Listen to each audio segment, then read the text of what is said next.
ರೂಪಾಕಾರಣ ಶಕ್ತಿ, ನಿನ್ನ ಭಕ್ತಿಯಿಂದ ಕೂಡಿದ ಸುಂದರವಾದ ರೂಪವನ್ನು ನೋಡಿ ನಿನ್ನೊಡನೆ ಮನ ಮಾಡಿ ನೆರೆಯಬೇಕೆಂದು ಬಂದಿರುವ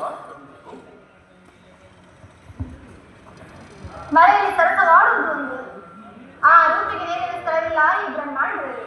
ನೆರೆಯಬೇಕಾದರೆ ಸೃಷ್ಟಿಗೆಲ್ಲ ಭಾಗಿಯಾಗಿ ನಿರ್ದಿಷ್ಟದಂತೆ ನಡೆದುಕೊಳ್ಳಬೇಕು. ಶಿವನು ಶಕ್ತಿಗೆ ಅಧೀನನಾಗಬೇಕೆಂಬುದೊಂದು ಕನಸು. ನೆನೆಸು, ಮರೆಯಲ್ಲಿ ಸರಸವಾಡುವುದು ಒಂದು ಉಲಸು.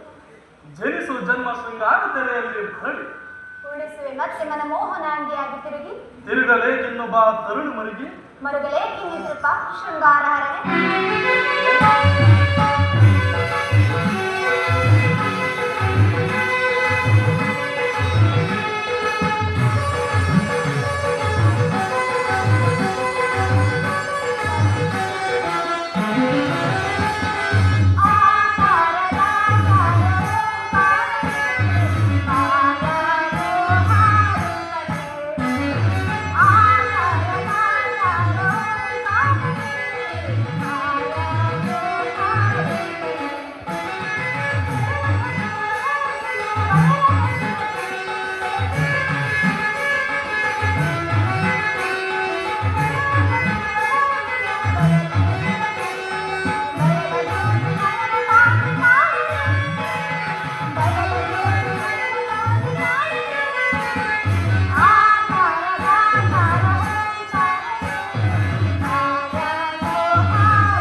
ಕಾಣೋದಿಲ್ಲ ಕಣ್ರಿ.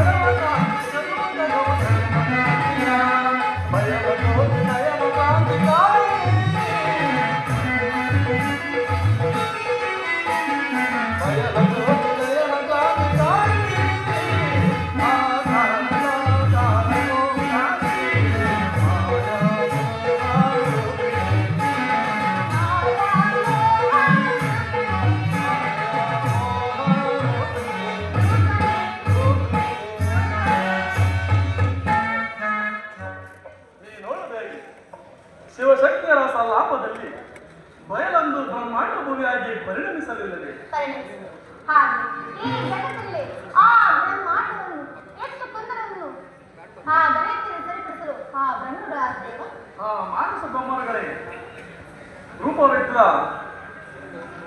ಆ ಮಾನಸ ಬ್ರಹ್ಮಗಳ ಕಲವೆತ್ತಿದ ನಾವು ಬ್ರಹ್ಮ ರೂಪಾಕಾರವಾಗಿ ಪಂಚಾಕ್ಷರ ಪಂಚಭೂತಗಳ ವಿಲನದಿಂದ ಸೃಷ್ಟಿಗೆ ಸಹಾಯಕರಾಗುವರು. ಅವರಲ್ಲಿ ಕಾಣುತ್ತೆ ಬ್ರಹ್ಮಾಂಡದಲ್ಲಿ ಅಂತ ನೋಡು ದೇವಿ, ನನ್ನ ಸತ್ವ ರಾಜಸ ತಮೋಗುಣಗಳಾಕಾರ ಮೂರು ಒಮ್ಮತ್ತಾಗಿ ರಾರಾಜಿಸುತ್ತಿರುವ ನವಬ್ರಹ್ಮ ಋಷಿಗಳು. ನೋಡಿ ಸ್ವಾಮಿ, ಆ ಋಷಿಗಳ ದಿವ್ಯ ತೇಜಸ್ಸು ನನ್ನ ಕಣ್ಣಿನ ನೋಟವನ್ನೇ ಇಂಗಿಸುತ್ತಿರುವುದು. ಆ ನವಬ್ರಹ್ಮರುಗಳು ಯಾರು ಅಂತ ಹೇಳಿದೆ. ಆ ಬ್ರಹ್ಮರುಗಳೇ ಆ ಕುಂಭದ ಪೀಠದ ಮೇಲೆ ನೀಲಾಂಬರವನ್ನುಟ್ಟು ನಂದನವನ ಅಸ್ಥಿಯ ನೀಲ ಬೈಮಣ್ಣವನ್ನು ಧಿಕ್ಕರಿಸಿ ನಡೆಯುತ್ತಿರುವ ನವಬ್ರಹ್ಮಿಗಳೇ ನನ್ನ ಸಾತ್ವಿಕದ ಅತ್ರಿ ನಾರದ ವಸಿಷ್ಠರುಗಳು. ಅಲ್ಲಿ ಆ ರತ್ನಾಂಬರವನ್ನು ರತ್ನದ ಪೀಠದ ಮೇಲೆ ಕುಂಕುಮದ ಕಾಂತಿಯನ್ನೇ ಅರಿಯಬೇಕಿರುವ ನವಬ್ರಹ್ಮರುಗಳು.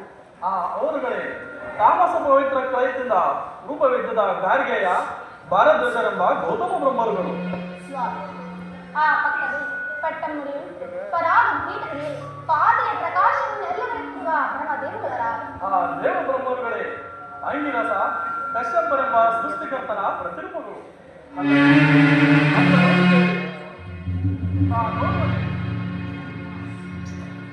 ಅಲ್ಲದೆ ಅತ್ತ ನೋಡುದೇವೆ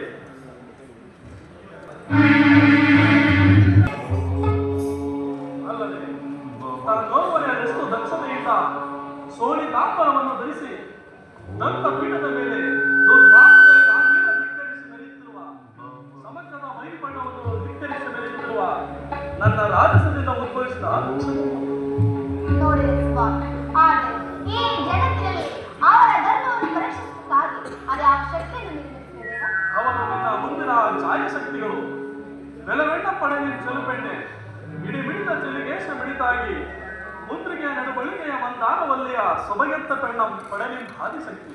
ಆ ಚೆಂದಿನ ಶಿವನೆಲ್ಲ ಚೆಂದಿಲ್ಲಂತರಿ ಪೆಣ್ಣು ಚಂದ ಚಂದದ ಪೆಣ್ಣಂ ನೋಡೆ ಅಂದ ಅಂದದ ಕಲೆ ಪುಟ್ಟುನು ಶಿವಕಲೆಗೆಂದು ಬಾಗಿಲು ಶಿಶಿರೇನು ಮೂಡು ನೋಡು ನಿನ್ನ ಮಡದಿ ಮಾಯಾ ಮಾಯಾ